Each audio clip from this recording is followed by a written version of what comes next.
new first-time worn on the show, and you bring out a sloppy Pikachu. No, no, I didn't say 7 or 8. I said several. Then you said 7 or 8, and I said did I? 9. Yes. 9, good, thank you. Johnny Carson ruled late-night TV like a king, but even he had his limits. Behind the laughs and bright lights, some guests crossed lines that landed them on his blacklist. From legendary musicians to quirky comedians, a few stars never got a second chance. Whether it was clashing personalities, awkward moments, or sharp-tongued remarks, Carson wasn't afraid to pull the plug. These bans weren't always public, but the stories still echo through TV history. Let's dive into the guests Carson quietly, or not so quietly, banned from his iconic Tonight Show. Rich Little. Rich Little was basically the king of impressions for decades, known for nailing the voices and mannerisms of famous people. On The Tonight Show, he was a go-to guest because he could mimic pretty much anyone, and his spot-on impressions were always a crowd-pleaser. Fans loved him, and the show welcomed him regularly, especially through the 70s and early 80s. But here's where things get interesting. Rich was especially famous for his Johnny Carson impersonation. Now, impersonating the host of the show you're appearing on is a bold move, like walking a tightrope. You want to be funny and entertaining without crossing the line into disrespect. At first, Johnny seemed to tolerate it. After all, having someone imitate you on your own show can be kind of flattering, right? It shows you're famous enough to be parodied. But over time, things changed. According to many accounts, Rich Little's impression of Johnny started feeling less like a playful tribute and more like a mockery. Johnny Carson was a man who valued respect, professionalism, and the reputation he had built over decades. So, when he began to feel that Rich's impersonations were poking fun at him in a way that wasn't lighthearted, it created tension. Without any big public confrontation, the invitations for Rich Little to appear on The Tonight Show stopped coming after 1982. It was clear Johnny had decided enough was enough. From his perspective, it wasn't about silencing humor. It was about drawing a line where jokes stop being fun and start feeling personal. This situation is a great example of how complex relationships in show business can be. On one hand, comedians and impressionists thrive by pushing boundaries and making audiences laugh, sometimes by exaggerating traits or poking fun at famous people. On the other hand, those being impersonated have feelings too, and might not always appreciate the spotlight if it feels unkind or disrespectful.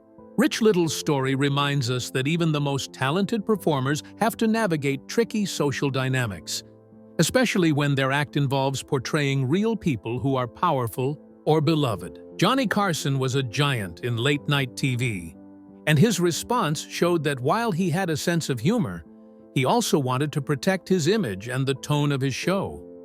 Little continued to have a successful career as an impressionist on other platforms, but the chapter with The Tonight Show closed quietly. This little piece of TV history gives us a behind-the-scenes look at how delicate the balance between comedy and respect can be, and why even a well-meaning joke can sometimes lead to unexpected consequences.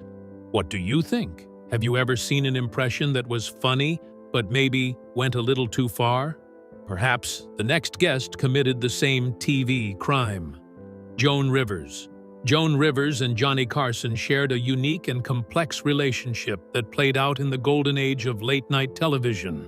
Rivers, a trailblazer in comedy, had carved out a reputation for herself as a fearless and sharp-tongued comedian who wasn't afraid to push boundaries. Over the years, she became closely associated with Johnny Carson's The Tonight Show, not just as a guest, but as one of his most trusted substitute hosts. When Carson was away, Rivers was often the one to step in and host the show. This arrangement spoke volumes about the respect and confidence Carson had in her talents. For many viewers and insiders, Joan Rivers seemed poised as a natural successor, or at least a key figure in the late-night scene. The relationship, however, was built on a delicate balance of mentorship and competition.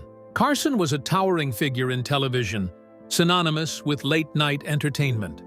Rivers admired him and benefited from his platform, while Carson valued having someone who could maintain his audience's interest when he was absent. For years, this mutual understanding worked well. Yet, behind the scenes, the dynamics were complicated, as they often are in the world of entertainment, where ambition and loyalty sometimes clash. The turning point came in 1986 when Joan Rivers accepted an opportunity to launch her own late-night talk show on the Fox network. This was a bold and ambitious move. Fox was a relatively new player in the television landscape, eager to establish itself and compete with the established networks. Rivers' show was one of Fox's first attempts to challenge the dominance of established late-night programs, especially Carson's Tonight Show. However, the way Rivers went about it caught Carson off guard. She did not inform him about the show beforehand, nor did she discuss the decision with him. To Carson, this felt like a breach of trust. Here was someone he had supported and who had been a part of his late-night family, suddenly launching a direct competitor without so much as a conversation. Carson's reaction was decisive. He felt betrayed and responded by cutting off professional ties with Rivers. Not only did he refuse to have her appear on The Tonight Show again, but he also took the unprecedented step of barring any guest who appeared on Rivers' Fox show from appearing on The Tonight Show, whether under his own hosting or later under Jay Leno's leadership. This unofficial ban was a powerful deterrent. Many celebrities and public figures valued the exposure and prestige that came with appearing on The Tonight Show, which remained the dominant late-night program. As a result, they were reluctant to be guests on Rivers' new show if it meant losing access to Carson's audience. The fallout was significant. Rivers' show struggled to attract the star guests she needed to compete effectively. This was not merely a matter of competition between two television shows. It was a clash that reflected the harsh realities of the entertainment business, where power, loyalty, and control often determine success or failure. Rivers' independent move challenged an unspoken code of loyalty that Carson and others valued highly. The incident highlighted how fragile professional relationships could be in Hollywood, especially when long-standing mentorships are perceived to be broken. From Rivers' perspective, launching her own show was a necessary step in asserting her independence and establishing herself as a leading figure in late-night television. She was breaking new ground as one of the few women hosting a late-night talk show, a space dominated by men. Her decision was courageous and ambitious, but it came at the cost of her relationship with Carson and the opportunities that relationship afforded. Over time, Rivers continued to build her career on her own terms, becoming a respected and influential figure in comedy. She went on to have a long and successful career that included stand-up comedy, television specials, and appearances across various media. Despite the early setback with Carson and the challenges of competing against The Tonight Show, Rivers' legacy as a pioneer in comedy and television remained intact. She opened doors for future generations of female comedians and hosts, proving that persistence and talent could overcome even the toughest obstacles. Lola Fana. Let's hear the full scoop on Lola Fana, the incredible singer and actress famously known as the Queen of Vegas, and the whole drama that led to her getting banned by Johnny Carson in the early 80s. It's a story that's kind of wild and really shows how complicated and messy the entertainment world can be behind the scenes. Fana was this amazing performer, seriously, one of the brightest stars in the 70s Vegas scene. She could sing, dance, act. Basically, she did it all, and had this magnetic energy that people couldn't resist. She was dazzling on stage and had this charm that made her stand out, which is why she earned the title Queen of Vegas. She wasn't just a flash in the pan either. Lola was the real deal, and her career was soaring. Now, here's where the story gets tangled up. Johnny Carson was the most powerful guy in the entertainment world back then. If Carson liked you and had you on his show, It was like getting a golden ticket. Your career would get a major boost, and everyone would know your name. But if Carson wasn't happy with you, well, things could get really tough. He was known for being a bit of a tough boss and had a reputation for holding grudges. Lola Fana's problem started because of her friendship with Wayne Newton, another huge Vegas star. Wayne was a major deal himself, and he and Johnny Carson had a falling out over some business stuff. The details are a bit hush-hush, but basically, Wayne and Johnny were at odds over contracts and control of certain Vegas shows and projects. This wasn't just a small disagreement. It was serious enough that Carson saw Wayne as someone to keep an eye on, or even avoid. Now, even though Lola had nothing to do with whatever beef Johnny had with Wayne, her close friendship with Wayne put her in an awkward spot. In the world of showbiz, loyalty and associations matter, sometimes more than talent or merit. Because Lola was tight with Wayne, Johnny Carson apparently saw her as part of the problem. And since Johnny wielded a ton of power, he basically decided to ban Lola from appearing on The Tonight Show around 1981. This ban might sound like just missing a few TV spots, but back then, The Tonight Show was massive. Getting on that stage was one of the biggest breaks an entertainer could get. Being banned meant losing out on huge exposure, potential new fans, and the chance to keep climbing the career ladder. For Lola, this was a pretty big blow. What makes this whole situation even more frustrating is that Lola was caught in the middle of something she didn't even cause. She was just friends with Wayne, but Johnny Carson's personal grudge spilled over and ended up affecting her career. It's kind of a reminder of how brutal and tangled the entertainment world can be. It's not always about talent. Sometimes, it's about who you know and what battles they're fighting behind the scenes. Even with the ban, Lola didn't just disappear. She kept performing, kept shining. But that moment with Carson was definitely a tough patch. It slowed things down for her and showed how much control one powerful figure could have over the careers of even the brightest stars. Lola Fana was this amazing performer whose career got snagged up because of a friendship she had with Wayne Newton. Wayne was in a messy business fight with Johnny Carson, and Carson wasn't willing to separate the two. He basically blacklisted Lola from his show, which was a big deal back then. Pretty wild when you think about it, right? Even the banning continued because of rivalry. Wayne Newton. Wayne Newton is a name almost synonymous with Las Vegas. Known as Mr. Las Vegas, he's had a career that spans decades, filled with iconic performances and an unmistakable charm that made him a staple of the entertainment scene. But there's one thing many fans might not know. Wayne Newton was actually banned from Johnny Carson's Tonight Show. This ban wasn't because of anything to do with his talent or personal behavior on the show. Instead, it stemmed from a very unusual feud between Newton and Carson that had nothing to do with comedy or music, but rather with a high-stakes business rivalry in Vegas. The story takes us back to 1980, a time when Las Vegas was booming with new developments, and the hotel scene was extremely competitive.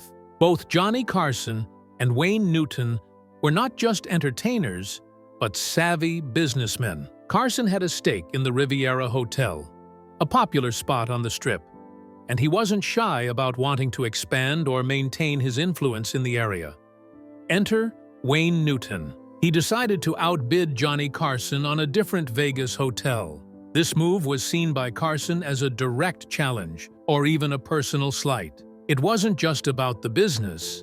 It was about pride and power in a city where both men had big reputations. After Newton won the bidding war, Carson felt slighted and reacted publicly in a way that many would call mocking. He used his Tonight Show platform to poke fun at Newton, making jokes that were less about Wayne's talent and more about rubbing salt in the wound of the business defeat. This public mockery didn't sit well with Newton. Their relationship, which may have been cordial or at least neutral before, quickly turned sour. Newton was hurt and angry, feeling disrespected by Carson's jokes. For his part, Carson seemed unwilling to let the issue go, continuing to make Newton the target of jabs whenever the opportunity arose. The tension escalated behind the scenes, and it became clear that Newton would no longer be welcome on The Tonight Show. Johnny Carson held significant influence over who appeared, and he decided to exclude Wayne Newton indefinitely. This wasn't a formal announcement or a publicized ban, but rather an unspoken rule that Newton's name simply didn't come up for invitations anymore. To many fans and observers, this was surprising. After all, Wayne Newton was a beloved figure with a huge fan base. But in the world of entertainment, especially back then, personal and business rivalries could carry a lot of weight. Carson's Tonight Show was one of the biggest stages in America, and being shut out meant losing an important platform. This feud might seem like a strange chapter in the careers of two legends. It's a reminder that even the biggest stars have complicated relationships, and sometimes business dealings spill over into the personal and professional realms. Wayne Newton continued to have a hugely successful career despite the ban, and Johnny Carson's Tonight Show remained a cultural touchstone long after the rivalry simmered down. So, why was Wayne Newton banned from Tonight? It all comes down to that 1980 hotel bidding war, the public mockery that followed, and the lasting tension that led Johnny Carson to quietly but firmly shut the door on Newton's appearances. Diddley and Charo. Carson's show was, for decades, the gold standard of late-night television. It was the place where stars were made, where musicians and comedians could connect with millions of viewers, and where the entertainment world came to play. But not everyone got a warm welcome on Carson's stage. Over the years, a number of big-name performers were reportedly banned or excluded from the show for various reasons, some public, some whispered behind the scenes. Among those often mentioned are Diddley, Charo, the Smothers Brothers. A blog post from mid-2024 took a deep dive into the stories behind these bans, piecing together why these entertainers, despite their undeniable talent and fame, found themselves shut out from one of television's biggest platforms. The reasons ranged from on-air missteps and personal conflicts to outspoken political views and clashes with Johnny Carson's sensibilities. Let's start with Diddley, a legendary figure in the history of rock and roll. Known for his distinctive rhythm and pioneering style, Diddley was a true icon, but his appearances on The Tonight Show were reportedly few and far between, and some stories suggest that at one point he was effectively banned. The reasons are murky, but appear to involve a mix of backstage conflicts and disagreements over how his music and performance were presented on the show. Diddley was a fiercely independent artist, and it seems that this independent streak may not have meshed well with the production's expectations. Whether it was a refusal to play by certain rules or tensions with the show's producers, the result was a quiet sidelining that limited his exposure on this hugely influential stage. Charo, the flamboyant Spanish-American entertainer known for her bubbly personality and her incredible flamenco guitar skills, also reportedly ran afoul of The Tonight Show's powers that be. Charo's energy and unique style made her a memorable guest, but she was also known for moments that some considered over the top or too chaotic for the show's usually polished vibe. One story suggests that her lively and sometimes unpredictable on-air behavior rubbed Johnny Carson and his team the wrong way. Whether it was a particular incident that crossed a line or a general feeling that she didn't fit the Tonight Show mold, Charo's appearances were reportedly limited and eventually stopped altogether. The Smothers Brothers' ban from the show is more widely documented and ties into their reputation as rebellious and politically outspoken entertainers. Known for their comedy and folk music, Tom and Dick Smothers became famous in the late 60s for pushing boundaries and tackling controversial social and political issues. This rebellious streak didn't sit well with The Tonight Show's more mainstream approach. It's said that their outspoken views and the way they challenged authority made Johnny Carson and his producers uncomfortable, leading to their exclusion. Their ban was emblematic of the tensions in entertainment during a time of cultural upheaval, where certain voices were welcomed in some circles, but unwelcome on what was still a very mainstream, network-controlled platform. Bob Hope. Bob Hope was one of the most beloved and enduring entertainers of the 20th century. With a career spanning vaudeville, radio, film, and television, he was the quintessential showbiz legend, known for his quick wit, endless jokes, and tireless commitment to entertaining troops overseas. So it might surprise many to learn that despite Bob Hope's many frequent appearances on Johnny Carson's Tonight Show, Johnny Carson himself reportedly harbored some irritation towards him. The feeling wasn't necessarily about Bob's talent, which was undeniable, but more about his style and approach, which Carson found a bit too scripted and, paradoxically, unrehearsed. Bob Hope's style was very much rooted in old-school show business. He had a way of delivering jokes that felt timeless, a bit like a seasoned pro reading from a trusted playbook that had worked for decades. This often meant that his segments came across as tightly scripted, filled with rehearsed punchlines and catchphrases. While this was classic Bob Hope, Johnny Carson, who was a master of spontaneous wit and improvisation, apparently didn't quite vibe with that style.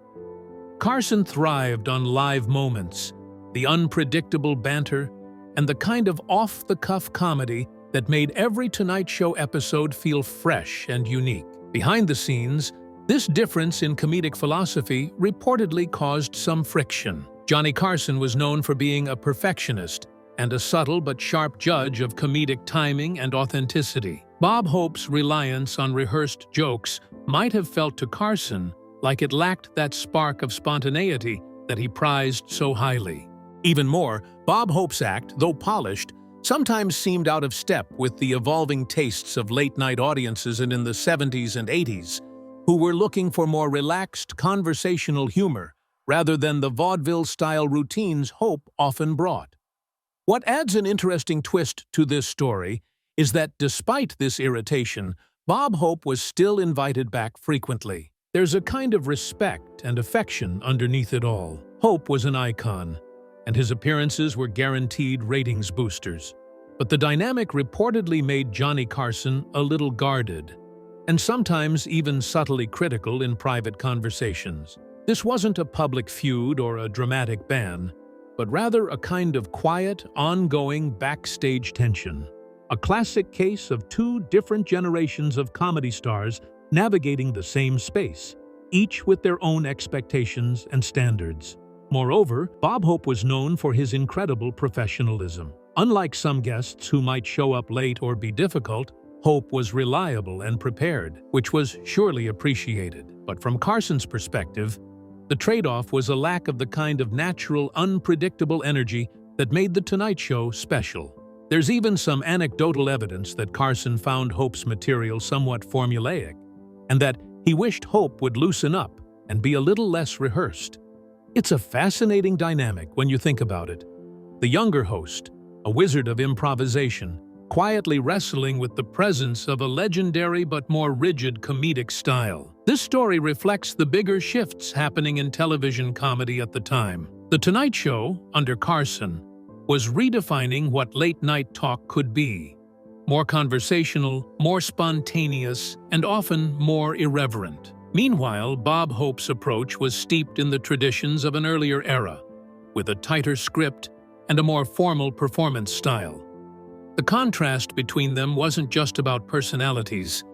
It symbolized the changing tastes and expectations of audiences and entertainers alike. Hope remained a cherished guest on The Tonight Show, and his legacy as a comedy titan is unquestioned. But the backstage reality, as recounted by some insiders, shows that even the biggest stars can have complicated relationships, especially when styles and eras collide. Johnny Carson's irritation wasn't personal in the typical sense. It was more a reflection of his desire to keep the show fresh and unpredictable, sometimes at odds with Hope's classic rehearsed approach. When you think about Bob Hope on Johnny Carson's Tonight Show, you're looking at more than just guest appearances. You're seeing a clash of comedy philosophies, a passing of the torch from one generation to the next, and the subtle ways that even respect and admiration can be tinged with frustration behind the scenes. Frank Sinatra Sr. is one of the most iconic entertainers in American history, but being included in the list is wild. Let's hear this. Frank Sinatra. His voice, charisma, and style defined an era, and he was a frequent guest on countless television shows, including Johnny Carson's Tonight Show. Given Sinatra's towering presence in the entertainment world, it might come as a surprise that there are persistent rumors suggesting Johnny Carson at some point decided to ban Sinatra from appearing on his show. While these claims are never officially confirmed and hard evidence is scarce, the story is one that has lingered in the shadows of late-night TV history. The whispers mostly center around a private incident involving Sinatra allegedly making a casual, perhaps careless comment about Johnny Carson's marriage. Some say it was an offhand remark, nothing overtly hostile, but enough to offend Carson deeply. Whether it was a joke gone wrong or an ill-advised personal observation, the remark reportedly struck a nerve. Johnny Carson, known for being both charming and sharp, was also famously protective of his private life. When Sinatra's comment surfaced, it may have been seen as crossing a line that Carson wasn't willing to overlook. What makes this rumor intriguing is how it reflects the delicate balance between celebrity personalities behind closed doors. Sinatra was a man with a famously complex temperament and a strong sense of loyalty and respect, but also quick to respond to perceived slights. Meanwhile, Johnny Carson, though generally easygoing and affable, could hold grudges and was not afraid to assert control over his show and who appeared on it. The combination of Sinatra's boldness and Carson's protectiveness of his personal life may have created a rift that effectively led to Sinatra's exclusion. Despite the rumors, Sinatra did appear on The Tonight Show multiple times throughout the years, so the alleged ban, if it existed, was either temporary or selective. There's also the possibility that the ban is more legend than fact, a story that grew in the telling because of the larger-than-life personalities involved. Without clear documentation or official statements, it's hard to separate fact from fiction. What's clear, though, is that the entertainment world during Johnny Carson's tenure was a place where personal relationships could directly impact professional opportunities. Carson had immense influence and could decide who got the spotlight. If Sinatra did step over an unspoken boundary, Carson had the power to quietly remove him from the lineup without making a fuss. This kind of backstage dynamic was common in that era and still shapes how entertainment deals with celebrity today. It's also worth noting that Sinatra's career and public image were built on a complex blend of charm, mystery, and sometimes controversy. His relationships with peers and media figures often fluctuated, reflecting the intense scrutiny and pressures of fame. The rumor about the Tonight Show ban fits into a broader narrative of Sinatra as a fiercely independent figure who wasn't always easy to get along with, even with fellow giants like Johnny Carson. Whether the ban was real or just an exaggerated tale, the story reveals a lot about the nature of celebrity culture and the delicate interplay between respect, privacy, and power in the world of late-night television. Frank Sinatra's legacy remains untouchable, but the anecdotes and rumors around his interactions with Carson add a fascinating layer to the history of one of TV's most beloved shows. Rumored bans. Let's start with Sylvester Stallone. Known for his tough guy persona and the massive success of Rocky, Stallone seemed like a natural fit for Carson's guest couch. He was charming, charismatic, and very much in the public eye. But the story goes that during one of his appearances, the conversation between Stallone and Carson became noticeably strained. Some accounts say the issue stemmed from Stallone's reserved personality, or maybe an offhand remark that Carson did not find amusing. Others suggest that the chemistry just wasn't there, and Carson, always sharp when it came to reading the room, sensed that the interview was falling flat. Whether it was a single awkward exchange or a vibe that just didn't click, Stallone was reportedly not invited back very often, if at all, after that. No public fallout, no big announcement, just a subtle parting of ways. Then there is Charles Grodin, who may be one of the more interesting cases. Grodin had a unique style as a talk show guest. He was deadpan, ironic, and often played the role of the slightly annoyed or sarcastic interviewee. With some hosts, this shtick worked beautifully. With Carson, it seems to have pushed a few buttons. Their conversations could get tense, though it was never totally clear whether they were joking or genuinely irritated with one another.